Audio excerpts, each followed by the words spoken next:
Welcome to the Melting Pot Podcast. I am your host, Dominic Monkhouse. Today I'm talking to Tony Pandher, the second of two detailed looks at what it takes to get your Net Promoter Score to be world class. What does it take so that Fred Reichheld visits you and says that he thinks this is the best implementation of the Ultimate Question 2.0 that he has seen? I spoke in the last interview with Fiona McDonnell, who was the guy that kicked off the whole program for Macquarie Telecom Group. Now I'm talking to Tony Pandher, who picked it up for the Cloud Services division when they separated their support team from the telco business a few years ago. Talk to Tony about how he hires, what it means to build a great culture, how he solved the problem of hiring millennials and giving them a meaningful job by giving them fixed-term contracts, and also how he takes the whole idea of getting a 10 and how do you gamify 10 out of 10 in terms of getting promoters, what he calls legends and his league of legends in his services team. I hope you enjoy the discussion. I'm Tony Pandher. I'm the head of operations here at Macquarie Cloud Services. Okay, Tony, thank you for speaking to me today. I'm really keen to explore in some detail how you run what you call the HMC, which is your hosting management centre. That's right. That's right. Because I've spent a lot of my career in service delivery, particularly in IT services, and have used Net Promoter Score. And you guys have got, what's your Net Promoter Score now? Plus 85 as it's running at the moment. Okay. And so look, we know that that's world class.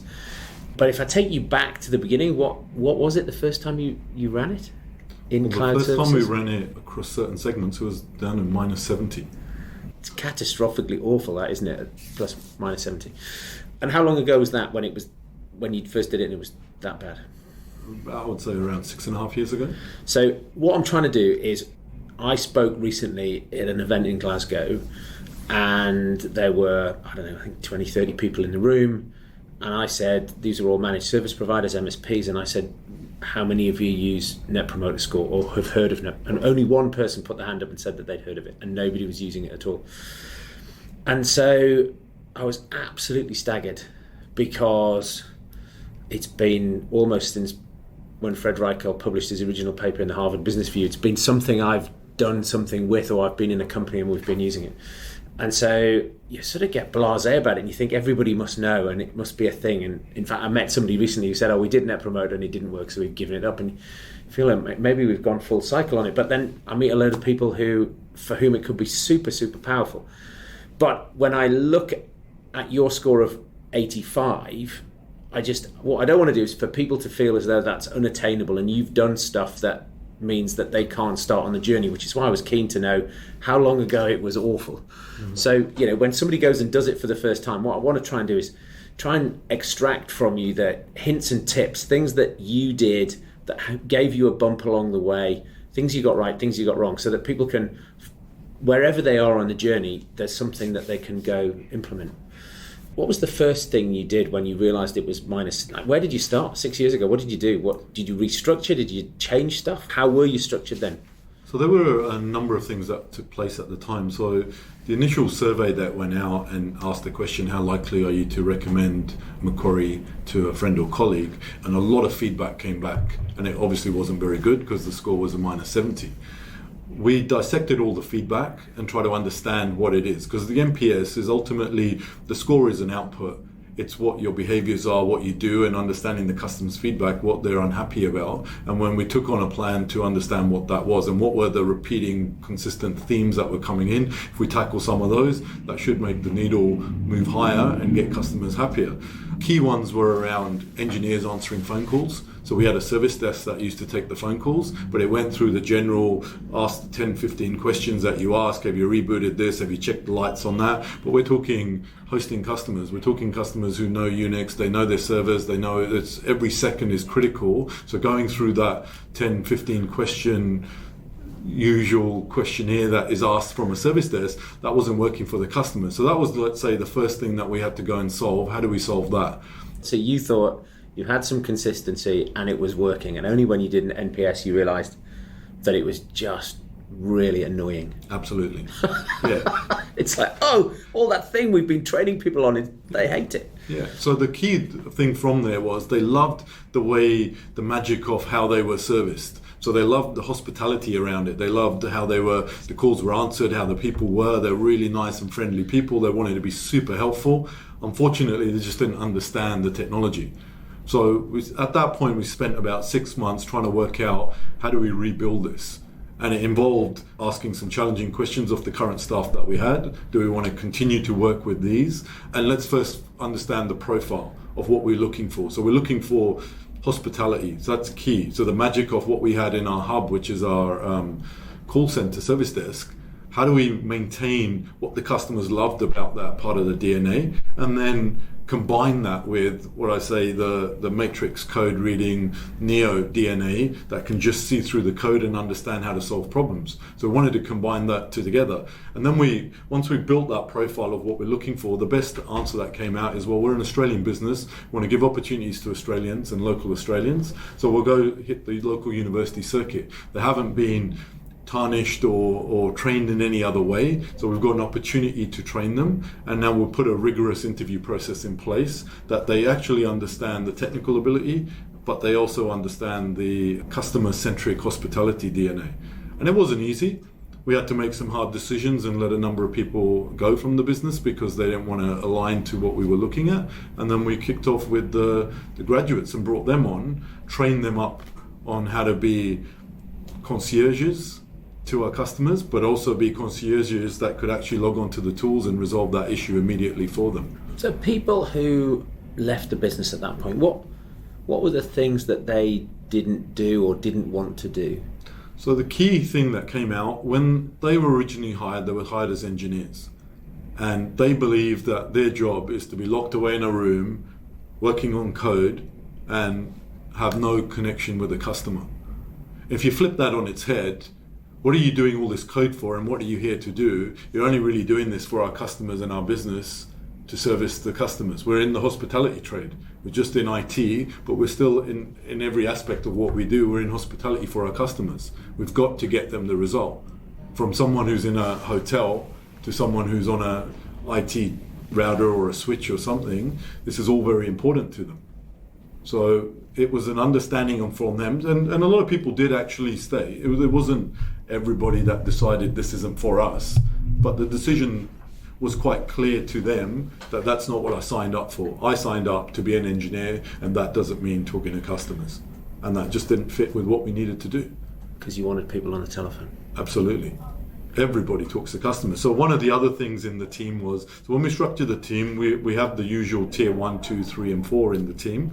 And the understanding of everybody in the team was, once you've graduated from being a tier 1, you go off the phones. That was an inherent problem across there. One of the quick changes are that no one ever graduates away from being from the phone. We're all here to talk to the customer. The round robin calls will pre-select the tier 1s. If they're all busy on a call, falls over to 2, falls over to 3, falls over to 4. And if they're all busy, falls over to the manager.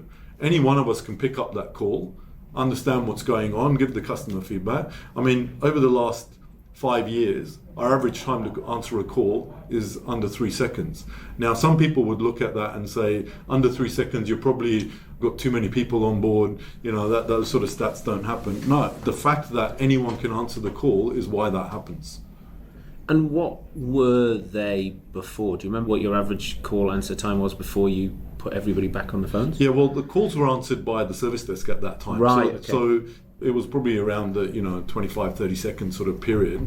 But the criticality of when then the call and the 10-minute delay, and then transferring that call over to someone in the engineering team, by the time they would get time to look at that and follow up. So in theory, whilst the answer call time might have seemed a bit shorter, the actual reality was averaging about an hour before you actually got an engineer who probably had an idea about what the problem might be to actually suddenly get in touch with you. Okay. So we've gone from ultimately 1 hour to 3 seconds, if you want to think of it in that light. Okay. Do you still triage calls, or? No, so the call is triaged by an engineer who answers the call. And do you have level 1 engineers? Or No, the level 1 engineers, yeah. So the level 1, one of the other things was first time fix. So we'd identified through some CSI, continual service improvement, what are the general faults or the commonalities between what happens, and we want to build a database, and how can we quickly get first time fix instilled into everybody, which is usually, when I look at it from a service desk, there's 80 to 90% of issues are repeatable issues. 10 to 20% are the non-standard sort of things, the odd ones that come in. In a technical environment, it's the other way around.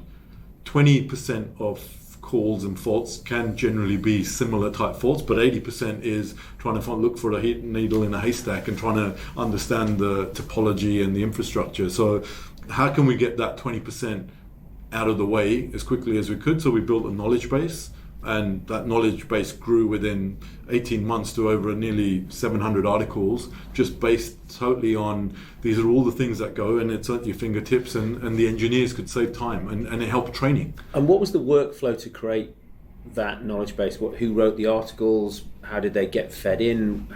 So what I launched was something called it was similar to like a incentive program. So each month you could earn points by submitting articles. So the team were responsible for putting the articles in. If someone had a question or they weren't sure, we identified that fault as that fault hasn't had a knowledge base article. Who wants to put their hand up to write it? Now, some of the guys would put up their hands to write, hey, I'll do those. I'll sort of cherry pick out of a repository. We list out all these are the ones. And people initially would feel, oh, if I put something up, I must now have to write the article on it, and I don't really want to have to write the article, so they'd stay quiet. The incentive was each month you get 10 articles, 10 points from 10 articles. If you write a complex article, myself or my team lead at the time would review the article, and if that's a pretty serious article, you get 3 points for it, or a standard article, an easy one, you get a point for it. Everyone needed to contribute 10 points each to the knowledge of the team. Okay, so you weren't volunteering, everybody had to do something. Everybody had to do something. Okay. It wasn't one person's responsibility to write the articles. The team are contributing to the team's knowledge base. Mm-hmm. And does that still continue today? That still continues to this day. Every time you find a ticket to which there's no knowledge base article, someone gets into the repository, someone picks it up, they put that in, and then we actually celebrate and reward the individual who's contributed most to the knowledge of the team. So it's one of the incentive schemes that we also run in the team. There's some sort of guru. Yeah. What's the frequency of sort of refresh? Do you have to keep going back and pulling those articles out? Or during the normal course of events on the desk, does somebody find an article that isn't quite right, flags it for an update? Is that? So they can flag it for an update, but they've all got read-write access to the articles, and they can go update the articles. We use Confluence to do that, and then they can send a notification to everyone, this article's been updated, guys, keep an eye on it. We use heat maps to check which articles are being referred to the most. Okay. That way we can also then see, looks like this area or this technology needs the most training for people, because they keep referring to that area, and everyone seems to keep going back there. Or there's areas where they haven't been touched for some time. Those look like everyone seems to be quite versed in that. We probably don't need to spend too much time training people in that area, but definitely over here, because everyone keeps referring to an article. Fantastic. And then when you deliver training, do you deliver that formally in classrooms? Do you do it sort of out of hours? People go and do it online? There's a variation of all that. So there's online videos. Our biggest knowledge base here are our senior engineers in the team, so our specialists and our architects. So they take time out in their day, spend half-day workshops training people on certain products and certain technologies. We industry certify each one of our team within the HMC. So every 6 months it's compulsory. It's built into their contracts that we will certify them in an industry certification. So first 6 months, let's say it's a Cisco CCNA. Your next 6 months could be your ITIL Foundation. So hold on to that thought. Yeah. So let me take you back. You've created this service desk. You've started the service desk now taking its own calls rather than coming through the telco first line. Mm-hmm. And you decide to hire grads. Mm-hmm. Why did you decide to hire grads? Was that you made that leap? Because you had a team, and so hiring grads was it about cost? Was it about access of skills? Was it about attitude? What was we're going to hire grads? So from my perspective, I probably didn't look at cost, but a result from it for the business ended up being cost, but that wasn't what I was looking at. For me, there were a few problems I wanted to solve. One was, how do I get a blank canvas to paint on our culture, what we want to try and do in the customer DNA? And the second part was attrition. We were losing a lot of people. The average tenure of someone in the team would be probably around 12 to 14 months. They'd get some technical skills on their resume and just wanted out of that room because they saw that there was just too much. Customers were unhappy, irrelevant of the engineering effort they put in, and they couldn't relate that to just being able to have that conversation. So there was a few things going on at that time. Okay, so you're not worried about cost, but you want attitude. You don't want people who've come from somewhere else, who've gone through level 1 to level 2 and feel like they're too superior to answer the phone anymore. So what did you do? How did you go and find grads? So back to the previous question around how do we know grads would be it. So part of it was that. And then we also looked across the business who our success stories were. And they were the odd 1 or 2 grads that we had brought into the business at different points. And they were accelerating through the business. And it was plain to everyone that it was because they didn't have any of the baggage that they came with from somewhere else or that level of superiority or anything like that. So how do we go about getting the grads on board? That continues to this day being one of the most exciting parts of the role and also one of the most challenging parts of the role. So we looked at the local universities. We wanted to be flexible around the working shifts. So we created 3 working shifts, which was the 7 a.m. to 4 p.m., 3 p.m. to midnight, and then an 11 p.m. till 9 a.m. night shift. And we went out thinking, well, look, one of the key things for the new millennials that come through is some of them don't want to work evenings, some of them want to lie in, some of them have got uni tutorials at different times. So we were like, we've got these 3 distinct shifts. You pick one of those and you're on one of those. And also when we hire you, you're on a 2-year contract in any one of those roles while we train you. Okay, hang on, just wind back a sec because I know the answer to this. Okay. Right, so you just said pick a shift because you've got uni tutorials. So the one thing which is unique about the scheme I think that you've put in place was that you weren't hiring people who had actually left university. Absolutely. You were hiring people who are still at university and you were saying to them that last year of uni, don't do it full-time, do it part-time. Absolutely. And you're saying instead of competing with everybody else in Sydney for computer science graduates who've graduated, you said, which is, I think it's a genius move, right? We're going to get you at the end of year 2 and we're going to say, don't study the last year full-time, study the last year part-time, and we'll pay you and we'll hire you and we'll give you a 2-year contract. So when you leave university, you've got 2 years work experience and a degree. Mm-hmm. So at that point, you could leave Macquarie and you're in a much better position than any other graduate because you will have set yourself up for a job. Absolutely. Yes. And who thought of that, though? That was myself with a working group at that time, sat down and we came up with what could this look like and how can we do that. The program had started off with 1 or 2 to see how it would work and it had been successful. How we're going to push that out to now build an entire team of graduates in that end of their 2nd year, 3rd year. And we've had to tune over the years. We've had this program running for 5 or 6 years now. And where we've come to now is we can pick up the students quite easily. We're already, the conversation that we're leading with is around the flexibility. Which days do you have your lectures? Oh yeah, look, if I were to go part-time, challenges them to check their timetable. Look, it'd have to be Tuesdays and Thursdays. I can't see how I could work full-time. How about if Tuesdays and Thursdays were your weekend? Could that happen? Because I thought it was just Monday to Friday. Yeah, of course it could happen. What time are your lectures? Well, I have one at 12 o'clock on a day. Well, the university's walking distance here. How about you have a 2-hour lunch break on that day and you made up that time on another day? Can I do that? Yeah, absolutely. There aren't many employers out there that would have that level of flexibility, especially on a tier 1 type role, where you'd have to come in on this day, you'd have to be that day, the shift rosters to consider, there's 365, there's 7 days a week. And so a lot of effort went in, especially when I remember sitting there trying to put a shift roster together, knowing that certain days of the week are weekends for others and how I'm going to do these and these and these. And so it's a lot easier. So now when someone unplugs from and they move up to a different role or that, next semester the uni timetable has changed and the Tuesdays and the Thursdays is no longer the weekend days. They want the Thursday and the Friday. How do we accommodate that? Do you use a piece of software to manage that? No, you'll laugh. We use an Excel spreadsheet. We use an Excel spreadsheet. And do you know what? It isn't as hard as it sounds. Right. It was to design it, Took me days in the shower, just in the steam, putting things up on a shower screen and coming up with what that could look like.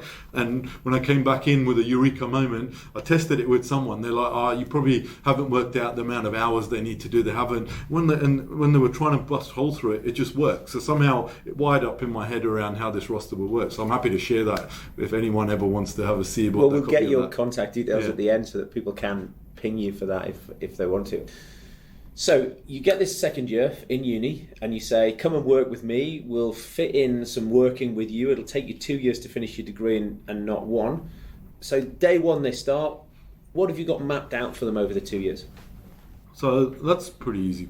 So when they start, it starts with their contract. So when they receive their contract, in their contract there's a table in there showing them this is when you start. So 0 to 6 months, you're going to be doing your CCNA. And you start with us on X salary, and when you attain your CCNA and being able to fulfill the job as being done well, you'll unlock another $5,000 in your salary.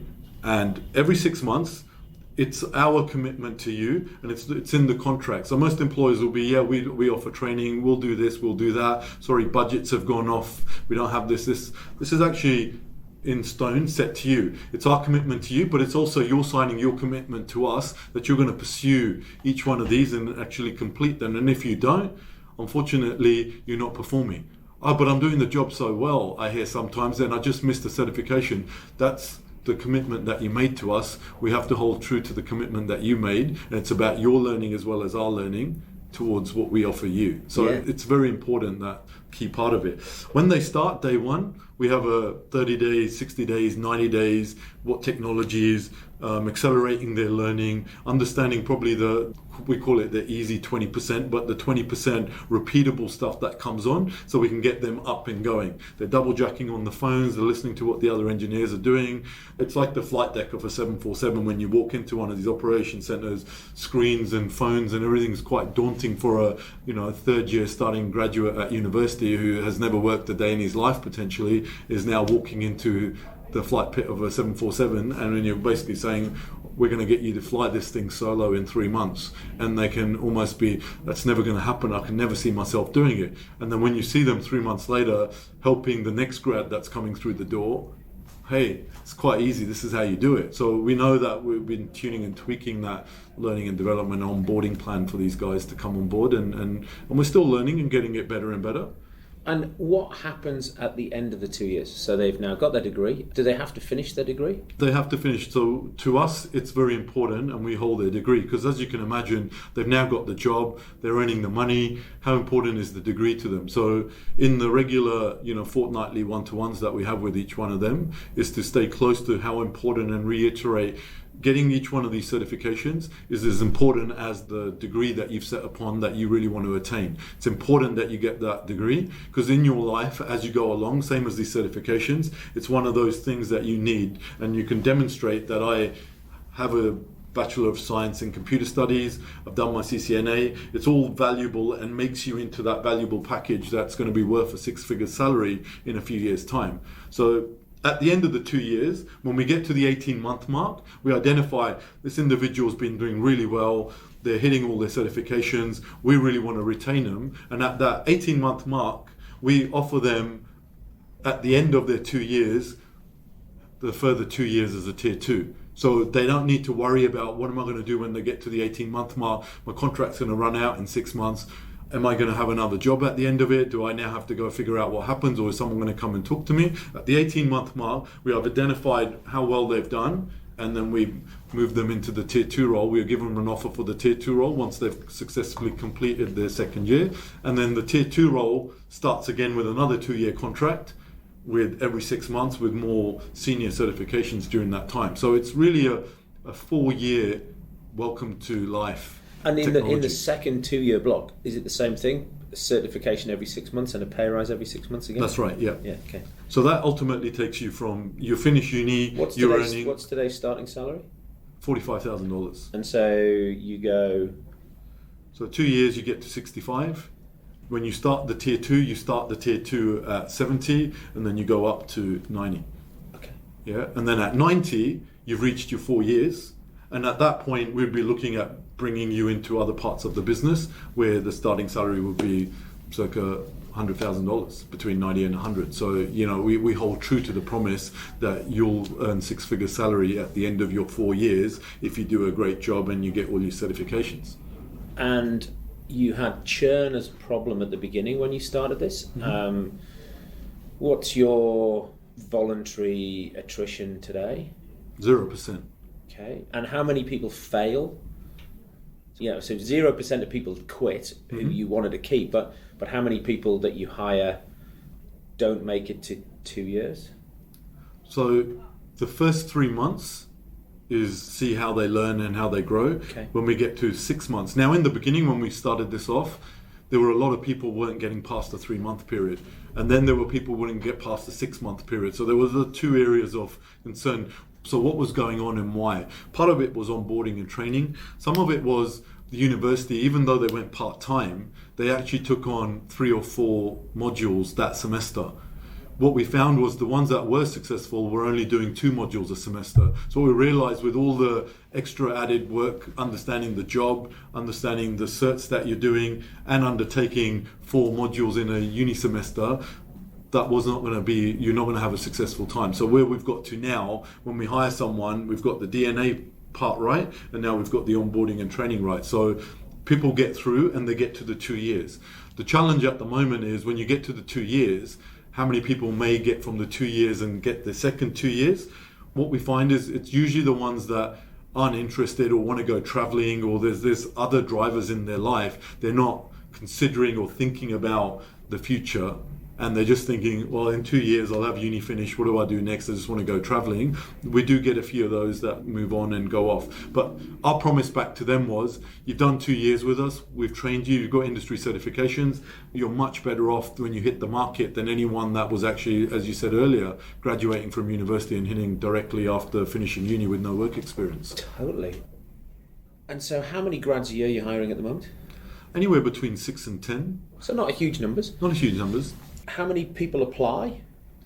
So we go through, I probably interview maybe 50 people before I hire one. So slightly less than 1 in 10. That's right. Yeah. And what are you doing to winnow out the other 9? What questions are you asking? What are you looking for? Because I was speaking to your recruiter today, and Daniela said that she thinks that you're very picky. So what is it that you're picking so that people could learn from your experience of trying to find these rock stars? It's interesting you say picky. So I don't compromise. It's probably the Tony's not picky. Yeah, I just don't compromise. He doesn't compromise. Yeah, fine. Yeah. So to me, it really comes down to if we're hiring a grad and we're hiring a blank canvas into there, the lens that I'm applying to that individual is not just do I have an immediate need? Yes, I have an immediate need. I need an engineer on a seat to do something for me. In every aspect, in any role that will be open, you have an immediate need. I refrain from the urge for that immediate need. I've also spoken to the business about, I may have headcounts open for longer periods of time, and I don't want to be under any pressure. If I don't fill them, I lose them. So the business has accepted from me that Tony is unique in what he's doing here, that when he has headcounts open, he will fill them with the right person. Even if we go past the financial year and they're still open, I don't get a headache on that. The other things that I look at when I'm hiring the individual is the 5 to 10 years. What do I see this individual? Can I pick up certain key points in this individual, what they'll be like in 2 years, 4 years, 5 years, as opposed to asking the question, where do you see yourself in 5 years? When you're a grad, that question's not going to get you too many answers that you're actually really expecting. So I look at, and ask them questions around their life, and ask them questions around the technology, what do they love? If they can't articulate to me what kind of router they have at home, and when was the last time they logged onto the router, and what make, model it is, that to me is a concern. I had it in one interview, and I'll share this. I asked someone, what router do you have at home? He's like, I don't know, it's a pretty dusty one. So immediately to me, you're not a techie. Are you the guy that your family or your friends go to when they have a technology issue? if you're telling me the only description you can give to me about your router at home is a dusty one, you're probably not that person. So we ascertain the technology part. Do they have a technology gene? Are they interested in technology? They might not know all the assets or facets around what we know around networking or Linux and the things that we do, but do they have the raw ingredients to want to have the passion to learn? And the second part, which is a no compromise, is around customer service. So if we're talking to customers, we're a customer-centric business, customer service is important. So I ask a three-pronged question around, describe to me the difference between good and great customer service. Tell me a time where you may have delivered it and where you have received it in any part of your life. And tell me a time where you absolutely have not experienced great customer service. What's the worst thing? Now, from those three-pronged questions, sometimes you start hearing them start telling you the textbook answer or what they think it is, but it comes back to, no, I want specific examples where you yourself have experienced it, delivered it. Tell me where you were so upset. So it's about getting into the emotion and the feeling, because that's what great customer service and hospitality is. When I get that, and then I understand they love the technology, I've now got the blend. There you go. But that, as I said, might take 50 people before I find one of them. And do you do it? Because I know the organisation uses a sort of psychometric profiling. Do you use that for the grads as well? Yeah, we do that for more customer-centric gene. So Okay. There's one for the service desk report. So I use that report to tell me whether what I saw and what I felt in that meeting from talking to the individual. So it's more around customer service, that actual report's done. It's not done around technology. Okay, but what you're saying is you're sitting there, you're doing the interview, you know you might not be right, and you just use the report, the OPEC report, to, if it matches your interview notes, they're in, and if it doesn't match your interview notes, then... Yeah, then I've got to either go question and probe some more through the reference checks, ask some pointed questions around here's some concerns. So there's other ways to ascertain what. If I thought it was great and everything was good, but the reports come with some concerns, you tend to use the reference check at that point to be the point where we'll ask certain pointed questions to try and see if we can ascertain what that concern might be, if there is a concern there. Okay, so you've got this awesome team there. You've done some other things with, as you take you back, it's 6 years. You've created this team, you've built this grad program, all fantastic, actionable information. People could copy what you've done wherever their local college or university is. What else did you do? How did you structure the team? How did you drive innovation or reward success? What else have you done? So there's a few things in there. From a technology standpoint, if you look at, like I said, flight deck of a 747, there's a lot of dashboards and screens up in there. How can we get better to get that finger on the pulse on our customers? A lot of the screens, notifications and things that go on are all scripted by engineers. Look, we've bought a monitoring tool, the monitoring tool's on the screen, no one can do anything to it, some offshore team or somebody else does all the back-end stuff. All the screens and everything we've got for monitoring, if someone looks at an improvement, go for it, publish it, let's try it out, and if it doesn't work, let's tune it and tweak it. So that was part one of it. The other thing was around the NPS. So when we do NPS with the team, as our needle started to move, it wasn't minus 70 to plus 85 overnight. It started to shift very quickly, but it wasn't in that sort of speed. But what we were finding was, as soon as those customers understood what we had done, and they were actually talking to engineers, and the engineers loved talking to the customers and doing the technical resolutions for them, they would easily elicit a 10 out of 10 score for would you recommend. And we were like, there were so many 10s, we want to reward these guys for the 10s they do. How do we build a scheme that rewards these guys for the 10s? So we launched something called HMC Legends. So we called it the Legends. So how do you become a legend? You get 10 10s in a row from customer surveys. So when they would get the 10 10s, and then we created a on-screen live dashboard that shows when the 10s come in, and there's a leaderboard, and everyone sees how they're tracking on the leaderboard. And the winner of that gets a $200 gift card to go buy anything they like. And so the leaderboard, and as soon as somebody hits 10, it restarts, and off we go again to the races. How successful that was is, even when you brought a new grad in and they knew that, hey, there was a competition, there's a race who gets to 10, they'd immediately, and within the first 2 months, we'd almost have someone who just started the business would hit the 10 and win the award. So we were like, wow, everyone's winning these awards. What more can we do? So we created something called League of Legends. So it's like, if you're a legend 10 times in a 12-month period, you could be inducted into the League of Legends, and it's like a Hall of Fame. We want to recognize you. And what would the reward for that be? We'll buy you, and the first one we did was we'll buy you a ticket to anywhere in the world. So our first legend actually became a legend, and he became an HMC legend 14 times in a 12-month period. Wow. And that was unbelievable. And no one thought that could be ever mirrored again. And subsequent years we've mirrored it and bidden it. And last year we had actually 2 people. It was so close to call that we actually gave 2 people a trip. And last year was a trip skiing in Queenstown. This year's one is a week away in Fiji.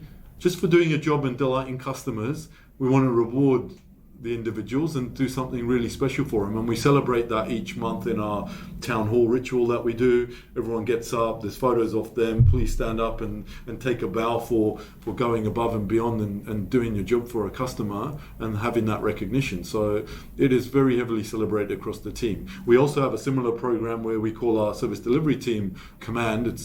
And we run a Command Legends program that we only just kicked off 6 months ago. And we've already had our first Command Legend for the quarter, and we've got a big prize for them at the end of the year as well. Fantastic. And so do you end up with other pictures on the wall of all of your legends, like in a Hall of Fame?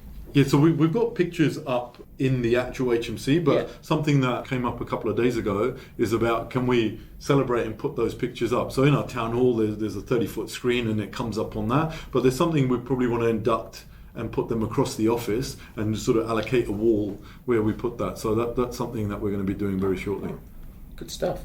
And so that, again, in lots of tech businesses, the sales guys get commission, the sales guys get lionized for winning a deal, and the engineers just don't. And so it's just fantastic that you've got that sort of counterbalance to, sales success. You've got customer service success, and these guys winning prizes and trips.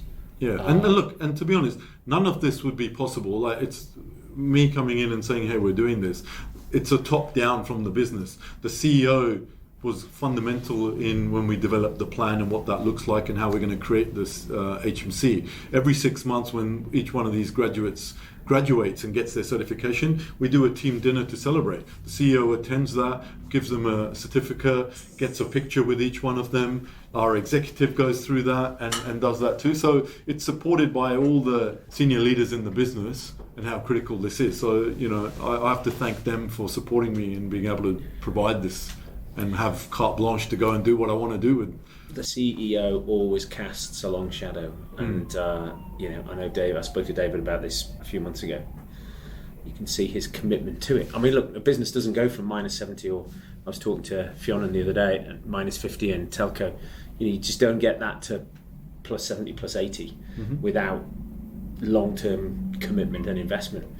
What else have you done that people should copy? We've talked about recruitment, we've talked about building a knowledge base, we've talked about how you do reward and recognition, we've talked about putting it up so that all the data is live and you get a live feed. Do you measure things like, you talked about sort of first call resolution? Yeah. You measure that. Are there any other KPIs? Is there a profit goal at all? Is there any time pressure, or have you taken all of those typical metrics away and said, look, that's not important. What's only important thing is the customer score, the NPS score? From the phone calls, we've taken that away.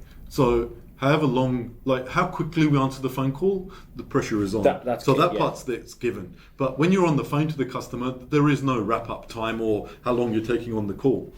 Our SLGs and SLAs, as with any provider, we've got SLAs and SLGs to our customers. But they're generally, let's say if we've got a priority 1 fault, that's 4 hours. Before, and ultimately what it means, you've got 4 hours to fix it. And after 4 hours, if you haven't fixed what is a priority 1, now there's probably some compensation that you've got to pay to the customer. What we've set in stone for the team... You have a fixed guarantee? No, I'm saying we've got a service level guarantee. Where we say, once you go above 4 hours, there's depending on how much you go with your 5 nines or... Okay. Oh, right. So there's an availability guarantee, right. I was just thinking, blimey, you've got a fixed guarantee. That's That'd be unbelievable. Yeah. Yes. Okay. Right. So you haven't. No, that's fine. Yeah. Go on. Carry on. Sorry. As I said, we've got, let's say, 4 hours to resolve a P1. Since we launched the HMC, I'm glad that you raised the point, are there any other KPIs and metrics? What we said to the team was, any P1 and P2, we want to be able to say to our customers, 100% of the time, we fix those within 1 hour. Like, how are we going to do that? Like, sometimes we need to call the tier 3 and the tier 4 in, and they've all got to get involved. Or a third-party vendor. Or third-party vendor, and how are we going to do that? We're like, that's our commitment. That's what we're going to do. Because we've got a very high uptime environment. A lot of our solutions are all high availability. So if something were failed, how quickly can we put a workaround? And if it's a matter of the people that we need being available to come onto a call or physically stand by a desk to make sure that everything that's required to put a workaround in place. And yeah, obviously everyone was nervous. The CEO asked me to back that guarantee, and I was obviously very nervous about how we're going to do that. But we've able to, over the last 4 years, have 100% less than 1 hour fix on all our P1s.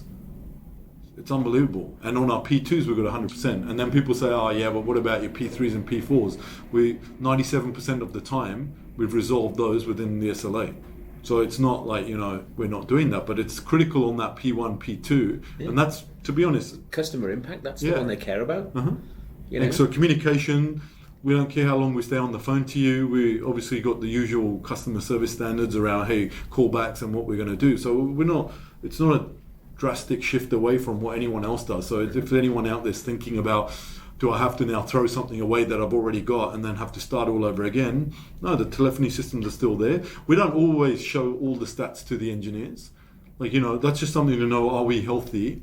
But, it's like when you go to see a doctor, the doctor sees a whole bunch of stats and he tells you whether you're healthy. You don't need to know. He might tell you just watch your sugar levels and watch how much you eat. That's all you got to know. So as long as we can tune and tweak what the front end looks like and what the behaviors should be, it's quite easy to do that. So we do have masses of KPIs and stats that we look at in the back end. But what we expose to the individuals is just do a great job for the customer. What's next? What are you working on at the moment? You got any other innovations that you're planning? There's a few things. Yeah, there's a few things that we've got going. Look, we have a lot of amazing stories that the team have. Every time they... Heartbeat. That's right. So there's a lot of stories that the team do, but obviously everyone being humble, they don't always tell their story. And so that's another thing. We're going to run a little program to promote those stories across the business, but especially out of the HMC. Those guys have a lot of touch with the customers, and they just think that's just standard great customer service. But some of those stories resonate really well, and as you can see from the industry, those stories, what we might take for granted is just a simple, hey, we did this. There's no one out there doing anything even close to that. So we want to highlight and recognise those stories. Over the last few years, and what's your go-to story? What's your best customer service story at the HMC? Oh, look, there's so many. Like, I've been doing... Have you got one you can pull out? I've put you on the spot now. You have. No, I don't think there is one, because if I went down the one, it'd be difficult for someone who heard that one. It's like, what about mine? What about mine? So I don't think... Well, what was the best one last week, or the last town hall? I'll give you an example of one of the most recent ones where there's a customer, it's a big banking customer of ours, and they've got a lot of equipment in the data center, and it was critical that they get this equipment back to their site to be able to scrub this equipment and then send it off to a third party. They had organized somebody to come in, a third party vendor to come in and pick up this kit and take it there. And they realized that the vendor didn't have time to go there, and this was critical to a business outcome that the bank needed. They couldn't figure out how they were going to do that. Who could they trust to do this? Now, one of the senior engineers that we've got in the team doesn't live too far away from where this customer is, and overheard the conversation, said, do you know what? I'm a cleared engineer. I don't live too far. Do you know what? I'm finishing up for the day. I was actually going to pick my mum up, but what I'll do is I'll go take these servers, drop them off at the customer, make sure that he's got the certificate with him, and then bring my mum and tell her I'll pick her up afterwards. And look, he didn't have to do that, and it's just something that we did along the way. But when how that resonated with the customer, we got an email back from them. You came to the party for us. We didn't know what we were going to do. We had vendors lined up and couriers to go pick this stuff up, and they couldn't make it. They let us down. It was going to cause us thousands of potential damage to what we had already planned to do with those boxes, and it just came about. You don't give someone training in that. We don't give them a credit card to go do something, and how much am I allowed to spend? It's basically empowered to go do, and how can you delight a customer. So I'll use that one as probably one of the most recent ones. No, that's good. It's that, as you say, you can't train people to do that. They've got to go looking to find opportunities to deliver great customer service. Yeah, it's just having your antenna up to those situations. Tony, that's been fantastic. Where can people find you if they want to pick your brains further or get in touch? Send you fan mail? I'm on LinkedIn. Yeah. So Tony Pandher on LinkedIn, so you can contact me through there. And Pandher spelt? Pandher. Fantastic. Tony, thank you very much indeed. Thank you, Dom.